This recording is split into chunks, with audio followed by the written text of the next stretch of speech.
নমস্কার, খবর শুনছেন ইন্ডিয়া নিউজ টিভি থেকে। আজকের বিশেষ বিশেষ খবরগুলি হলো, অবশেষে ঘাটালে পৌঁছলেন দেব। নৌকায় চড়ে ত্রাণ বিলির মাঝেই বললেন মাস্টার প্ল্যান থাকলেও সামলানো যেত না। ফের সুদীপ্ত রায়ের বাড়িতে হানা সিবিআইয়ের, আরজি করে মিলবে নতুন কোনো সূত্র। কাকদ্বীপে উল্টে যাওয়া ট্রলারে উদ্ধার ৮ জনের দেহ, কেবিনেই আটকে পড়েছিলেন তারা। নিউটাউনের বহুতলের গেটে রক্তাক্ত দেহ, চমকে উঠলেন আবাসিকরা। প্লাবন বিপর্যয়ের মাঝে পুজোর আগে ফের বৃষ্টি, বাংলায় সোমে বর্ষণ কোথায় কোথায়। উত্তরবঙ্গ লবির মাথা চিকিৎসক সুশান্ত রায়ের বাড়িতে নিখোঁজ পোস্টার, চাঞ্চল্য ওই এলাকায়। এবারে আসছি বিস্তারিত খবরে। তার আগে প্রথমেই অনুরোধ করব আমাদের চ্যানেলটি সাবস্ক্রাইব করুন এবং বেল আইকনটি প্রেস করে প্রতিদিনের নতুন নতুন খবরের আপডেট পেতে আমাদের সঙ্গে থাকুন। অবশেষে ঘাটালে পৌঁছলেন দেব। নৌকায় চড়ে ত্রাণ বিলির মাঝেই বললেন মাস্টার প্ল্যান থাকলেও সামলানো যেত না। দক্ষিণবঙ্গের একাধিক জেলা জলমগ্ন হয়ে পড়েছে সম্প্রতি, তবে ধীরে ধীরে জলস্তর নামছে। হাওড়ার আমতা, উদয়নারায়ণপুর, বাঁকুড়া বিস্তীর্ণ অঞ্চল, পশ্চিম মেদিনীপুরের ঘাটাল সহ অন্যান্য সমস্ত জায়গাতেই কমেছে জলস্তর। রবিবার অবশেষে ঘাটাল গিয়ে পৌঁছলেন দেব, নিজের হাতে বিলি করলেন ত্রাণ। এদিকে দেবকে নৌকায় চেপে লাইফ জ্যাকেট পরে মুখ্য সচিব মনোজ পান্তের সঙ্গে বন্যা কবলিত এলাকায় যেতে দেখা যায়। সেখানে গিয়ে তিনি নিজের হাতে স্থানীয়দের হাতে ত্রাণ তুলে দেন। তাকে দেখতেও অনেক ভিড় জমে গিয়েছিল। তাদের সঙ্গে হাতও মেলান অভিনেতা তথা সাংসদ। এরপর এই দিন তিনি সাংবাদিকদের মুখোমুখি হয়ে ঘাটালের এই অবস্থা প্রসঙ্গে বলতে গিয়ে যেন মুখ্যমন্ত্রীর সুরেই সুর মেলান, ইঙ্গিত দেন ম্যান মেড বন্যার দিকে। আসলে এই কদিন তিনি ঘাটালে না যাওয়ায় এবং সেখানে মাস্টার প্ল্যান বাস্তবায়িত না হওয়ায় সোশ্যাল মিডিয়ায় গোটা বিষয়টা নিয়ে বিস্তর ট্রোল পড়েছে, কটাক্ষ করা হয়েছে তাকেও। ঘাটালের এই বন্যা প্রসঙ্গে দেব তাই বলেন, ঘাটাল মাস্টার প্ল্যান বাস্তবায়িত হলেও এই বন্যা পরিস্থিতি সামাল দেওয়া যেত কিনা সেটা নিয়ে সন্দেহ রয়েছে। অনেকগুলো জেলা, হুগলি, 24 পরগনা জলের তলায় চলে গিয়েছে। 5 লক্ষ কিউসেক জল ছাড়া হয়েছে। এত পরিমাণ জল ধরে রাখার ক্ষমতা ঘাটাল মাস্টার প্ল্যানে নেই বলে আমার ধারণা। বৃষ্টির বন্যা থেকে রক্ষা মিলতে পারে। এই বিষয়ে অবশ্যই দেব জানান, মানসিংহ কমিটি যে ঘাটাল মাস্টার প্ল্যানে সুপারিশ করেছিল সেটা করলে ঘাটালের অনেকটাই নদী হয়ে যেত, তাই সেটাকে রিভাইজ করে নতুন প্ল্যান বানানো হয়েছে, যেখানে 4 কিলোমিটার জায়গায় বাঁধ দিয়ে দুটো নদীকে মেলানো হবে। আপাতত এই কাজের জন্য জমি অধিগ্রহণ চলছে। দেবের দাবি, রাজ্য সরকার দ্রুত এই কাজটিকে বাস্তবায়িত করার চেষ্টা চালাচ্ছেন। ফের সুদীপ্ত রায়ের বাড়িতে হানা সিবিআইয়ের, আরজি করে মিলবে নতুন কোনো সূত্র। এর আগেও সন্দীপ ঘনিষ্ঠ সুদীপ্ত রায়ের বাড়িতে এসেছিলেন সিবিআই। সূত্রের খবর, তৃণমূল বিধায়কের কল লিস্ট সহ একাধিক বিষয়ে জিজ্ঞাসাবাদ করা হয়েছে। তথ্য প্রমাণ লোপাটে বেশ কিছু সন্দেহজনক দিক রয়েছে, সেগুলি খতিয়ে দেখতে চান তদন্তকারীরা। আরজি করে চিকিৎসককে খুন এবং ধর্ষণের ঘটনায় ফের বিধায়ক সুদীপ্ত রায়ের বাড়িতে পৌঁছল কেন্দ্রীয় গোয়েন্দা সংস্থা সিবিআই। রবিবার সিবিআইয়ের একটি দল সুদীপ্ত রায়কে জিজ্ঞাসাবাদ করতে তার সিথির বাড়িতে এসে পৌঁছয়। এর আগেও সন্দীপ ঘনিষ্ঠ সুদীপ্ত রায়ের বাড়িতে এসেছিল সিবিআই। সূত্রের খবর, তৃণমূল বিধায়কের কল লিস্ট সহ একাধিক বিষয়ে জিজ্ঞাসাবাদ করা হয়েছে। তথ্য প্রমাণ লোপাটে বেশ কিছু সন্দেহজনক দিক রয়েছে, সেগুলি খতিয়ে দেখতে চান তদন্তকারীরা। আরজিকর কাণ্ডে এর আগে তৃণমূল বিধায়ক সুদীপ্ত রায়ের বাড়িতে এসেছিলেন কেন্দ্রীয় সংস্থার গোয়েন্দারা। গত 12 সেপ্টেম্বর দুপুর 1টা নাগাদ সিবিআইয়ের অপরাধ দমন শাখার তদন্তকারী আধিকারিকেরা সুদীপ্তের সিথির মোড় সংলগ্ন বিটি রোডের বাড়িতে এসে হাজির হন। হানা দেওয়া হয় বিধায়কের মালিকানাধীন বাড়ির লাগোয়া নার্সিংহোমে। প্রসঙ্গত, শ্রীরামপুরে তৃণমূল বিধায়ক সুদীপ্ত আরজিকর হাসপাতালের রোগী কল্যাণ সমিতির চেয়ারম্যান ছিলেন। পাশাপাশি তিনি রাজ্যের হেলথ রিক্রুটমেন্ট বোর্ডের সদস্য এবং ওয়েস্ট বেঙ্গল মেডিকেল কাউন্সিলের প্রাক্তন সভাপতি। সেদিন প্রায় 1.5 ঘন্টা ধরে তল্লাশি অভিযান চালানোর পর সুদীপ্তর বাড়ি থেকে বেরিয়ে যান সিবিআই আধিকারিকেরা। তদন্তকারীরা বেরোনোর পর সাংবাদিক বৈঠক করেন সুদীপ্ত। সেখানে তিনি জানান, হাইকোর্টের তত্ত্বাবধানে তদন্ত চলছে, তাই তিনি তদন্তকারীদের সব রকম ভাবে সাহায্য করতে প্রস্তুত। সম্প্রতি রাজ্যের বিরোধী দলনেতা শুভেন্দু অধিকারী অভিযোগ করেছিলেন যে আরজিকর হাসপাতালের যন্ত্রপাতি সুদীপ্ত নিজের নার্সিংহোমে নিয়ে গিয়েছেন। এই প্রসঙ্গে শ্রীরামপুরের বিধায়ককে প্রশ্ন করা হলে তিনি বলেন, 1984 সালে আমি নার্সিংহোম তৈরি করি। বাম আমলে তিলে তিলে এটাকে দাঁড় করিয়েছি। কেউ আমার নার্সিংহোমে গিয়ে যাচাই করতে পারেন আমি এমন কিছু কাজ করেছি কিনা। গত 12 সেপ্টেম্বর যখন দুপুর 1টা নাগাদ সিবিআই আধিকারিকেরা সুদীপ্তের বাড়ি গিয়ে হানা দেয়, তখন নিজের বাড়িরই নিচের তলায় অফিস করেছিলেন শ্রীরামপুরের তৃণমূল বিধায়ক। কেন্দ্রীয় বাহিনীর জওয়ানেরা ছিলেন সিবিআই আধিকারিকের সঙ্গে। তদন্তকারীদের একটি দল নার্সিংহোমটিতেও তল্লাশি অভিযান চালায়। ওই দিন সুদীপ্তকে জিজ্ঞাসাবাদ করেন 3 জন সিবিআই আধিকারিক। গোটা বাড়ি ঘিরেও রাখেন কেন্দ্রীয় বাহিনীর জওয়ানরা। কাকদ্বীপের উল্টে যাওয়া ট্রলারে উদ্ধার ৮ জনের দেহ, কেবিনেই আটকে পড়েছিলেন তারা। ১৭ জন মৎস্যজীবী এফবি ট্রলারে করে মাঝ সমুদ্রে মাছ ধরতে রওনা দিয়েছিল।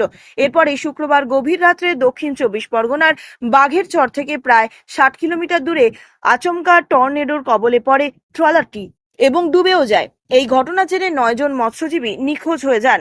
কাকদ্বীপের ট্রলার ডুবির ঘটনায় ৮ জন মৎস্যজীবীর দেহ উদ্ধার করা হলো, তবে অপর এক মৎস্যজীবীর খোঁজ মেলেনি।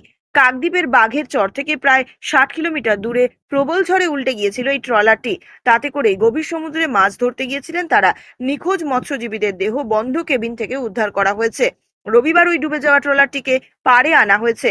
সব মিলিয়ে ১৭ জন ছিলেন ওই ট্রলারে। তাদের চিকিৎসার জন্য তাদের চিৎকারে অন্য ট্রলার এসে কয়েকজনকে উদ্ধার করেছিল। বাকিরা অবশ্যই আটকে পড়েছিলেন ওই ট্রলারের ভেতর। মাঝ সমুদ্রে টর্নেডোর জেরে ডুবে গিয়েছিল মৎস্যজীবীদের ওই ট্রলার।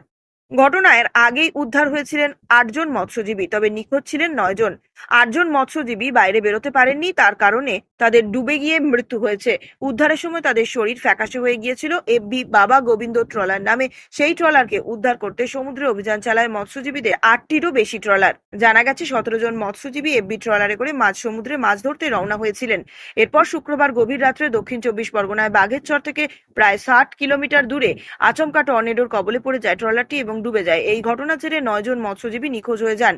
এই বিষয়ে কাকদ্বীপ ফিশারম্যান ওয়েলফেয়ার অ্যাসোসিয়েশনের সম্পাদক বিজন মাইতি জানান, গভীর রাত্রে আচমকাই সমুদ্রে টর্নেডো সৃষ্টি হয়। এই ঘটনার জেরে এফবি বাবা গোবিন্দ নামে ট্রলারটি ডুবে যায়। ঘটনায় আশেপাশের ট্রলারগুলির মৎস্যজীবীরা সেখানে এসে ৮ জন কোনো মতে মৎস্যজীবীদের উদ্ধার করতে পারেন। পরে জানা যায় ট্রলারটিকে সোজা করা হয়, তবে জাল থাকার কারণে ট্রলারের ভিতরে তল্লাশি চালাতে গিয়ে সমস্যার মুখে পড়েন মৎস্যজীবীরা। পরে ওই ট্রলারটিকে উপকূলের দিকে টেনে আনা হয়। নামখানার হরিপুরের অদূরে লুথিয়ান দ্বীপের কাছে ট্রলারটিকে টেনে আনার পর তাতে প্রথমে ২ জনের দেহ দেখতে পাওয়া যায়, তবে জোয়ার থাকার কারণে ট্রলারের কেবিনের ভেতরে তল্লাশি চালাতে গিয়েও সমস্যায় পড়তে হয়। ট্রলার উদ্ধার নিয়ে পুলিশ প্রশাসন ও মৎস্যজীবী সংগঠনের মধ্যে বৈঠক হয়, তারপরেই অভিজ্ঞ ডুবুরি পাঠানো হয়েছে।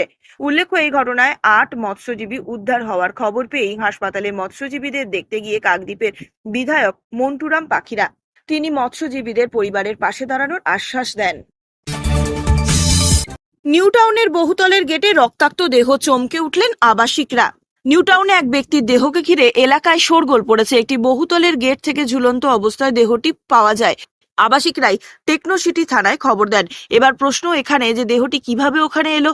ঘটনার খবর পাওয়া মাত্রই পুলিশ ঘটনাস্থলে পৌঁছে যায়। এই দেহটির পরিচয় জানার চেষ্টা করা চলছে। দেহটি ময়নাতদন্তের জন্য পাঠানো হয়েছে। এদিকে ওই ব্যক্তিকে খুন করা হয়েছে নাকি তিনি আত্মহত্যা করেছেন তা নিয়ে রহস্য দানা বেঁধেছে। পুলিশ ইতিমধ্যেই ঘটনার তদন্তে নেমেছে। ওই ব্যক্তির দেহকে উদ্ধার করে নানান প্রশ্ন উঠতে শুরু করেছে। টেকনোসিটি বিল্ডিং এ বহু মানুষের আনাগোনা রয়েছে। এই পরিস্থিতিতে কিভাবে দেহটি এখানে এলো সেই প্রশ্ন থেকেই যাচ্ছে। তদন্তে নেমেছে টেকনোসিটি থানার পুলিশ। কেউ এই ঘটনায় জড়িত কিনা তা পুলিশ খতিয়ে দেখছে। ঘটনার পিছনে পুরনো কোনো আক্রোশ রয়েছে কিনা তাও খোঁজ করছে পুলিশ। সব মিলিয়ে নিউটাউনের মতন এলাকায় এভাবে বহুতলের গেটে দেহ উদ্ধারের ঘটনাকে ঘিরে শোরগোল একেবারে চরমে উঠেছে। প্লাবন বিপর্যয়ের মাঝে পুজোর আগে ফের বৃষ্টি। বাংলায় সোমে বর্ষণ কোথায় কোথায়। ভ্যাপসা গরমে বেশ কিছুদিন ধরে কালঘাম ছুটছিল বাংলার একাংশের। অন্যদিকে রাজ্যের বহু জায়গা জলমগ্ন। এই অবস্থায় সোমবার থেকে ফের বৃষ্টির পূর্বাভাসের কথা শুনিয়ে দিল আলিপুর আবহাওয়া দপ্তর। পুজোর আগেই বঙ্গোপসাগরে নিম্নচাপ, তার জেরেই এই বর্ষণ হতে চলেছে বলে পূর্বাভাস। দক্ষিণবঙ্গে সোমবার থেকে বর্ষণের পূর্বাভাস। আবহাওয়ার পূর্বাভাস অনুযায়ী সোমবার থেকে দক্ষিণবঙ্গের বেশ কয়েকটি জেলায় নিম্নচাপের প্রভাবে বর্ষণের সম্ভাবনা রয়েছে। ২ ২৪ পরগনা ও ২ মেদিনীপুর সহ ঝাড়গ্রাম, পুরুলিয়া, বাঁকুড়া, পূর্ব বর্ধমান, পশ্চিম বর্ধমানে সোমবার বর্ষণের সম্ভাবনা রয়েছে। ওই জেলাগুলিতে বজ্রবিদ্যুৎ সহ হালকা থেকে মাঝারি বর্ষণ হতে পারে। সোমবার কলকাতায় কি বৃষ্টির পূর্বাভাস। কলকাতা সহ বীরভূম, মুর্শিদাবাদ, নদিয়া এবং হাওড়া ও হুগলিতে হালকা থেকে মাঝারি বর্ষণ হতে পারে বলে জানা যাচ্ছে। প্রসঙ্গত, মেদিনীপুরের বহু অংশে, হুগলি ও হাওড়ার বহু অংশ জলমগ্ন। তার মাঝে এমন বর্ষণের পূর্বাভাসে অশনি সংকেত দেখছেন অনেকেই। কলকাতায় সোমবার থেকে বৃষ্টির সম্ভাবনা যেমন বাড়বে, তেমনি তাপমাত্রা স্বাভাবিকের ওপরে থাকবে। এর সঙ্গেই আর্দ্রতাজনিত অস্বস্তি বেড়ে যাওয়ার সম্ভাবনা রয়েছে। উত্তরবঙ্গে আবহাওয়ার খবর বলতে সোমবার উত্তরবঙ্গে একাধিক এলাকায় বৃষ্টির পূর্বাভাস রয়েছে। দার্জিলিং, কালিম্পং, জলপাইগুড়ি, আলিপুরদুয়ারে বজ্রবিদ্যুৎ সহ বর্ষণ হতে পারে। বাংলার আবহাওয়া বিকানির থেকে পেন্ড্রা রোড, এবং পুরী হয়ে পশ্চিম মধ্য বঙ্গোপসাগরে বিস্তৃত রয়েছে মৌসুমী অক্ষরেখা। এদিকে বঙ্গোপসাগরে দুটি ঘূর্ণাবর্ত সক্রিয় হয়ে রয়েছে, একটি থাইল্যান্ড উপকূলে, অন্যটি পশ্চিম মধ্য বঙ্গোপসাগরের উপর রয়েছে। মনে করা হচ্ছে জোড়া ঘূর্ণাবর্তের প্রভাবে পুজোর আগে ফের সোমবারের নিম্নচাপ তৈরি হবে। নিখোঁজ উত্তরবঙ্গের বিশিষ্ট চিকিৎসক সুশান্ত রায়, সন্ধান চেয়ে পথে পথে পড়ল পোস্টার। আরজিকর ঘটনার প্রথম দিন থেকেই উত্তরবঙ্গের এই চিকিৎসকের নাম উঠে এসেছে। ঘটনার খবর পাওয়া মাত্রই তড়িঘড়ি উত্তরবঙ্গ ছেড়ে সোজা আরজিকর হাসপাতালে ঢু মারা, সাথে উত্তরবঙ্গ লবি কিংবা থ্রেড কালচার সবেতেই নাম জড়িয়েছে ডক্টর সুশান্ত রায়ের।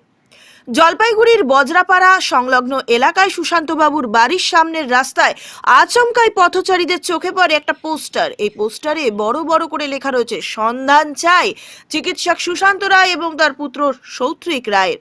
দুইজনের ছবি সহ এই পোস্টারের নিচে লেখা সুশান্ত বাবুর শুভাকাঙ্ক্ষী হিসেবে বাড়ির সামনে এই পোস্টার সাঁটিয়েছেন অজ্ঞাত পরিচয় কোনো এক ব্যক্তি। তবে শুধু সন্ধানই কামনা নয়, তার বলা হয়েছে সুশান্ত রায় এবং তার পুত্রের ফাঁসিও চাই। চিকিৎসককে জেঠু বলে সম্বোধন করায় এবং শুভাকাঙ্ক্ষী হিসেবে পরিচয় দেওয়ায় পথচারী অনেকেই ব্যঙ্গাত্মকের ছোঁয়া পাচ্ছেন পোস্টার ঘিরে।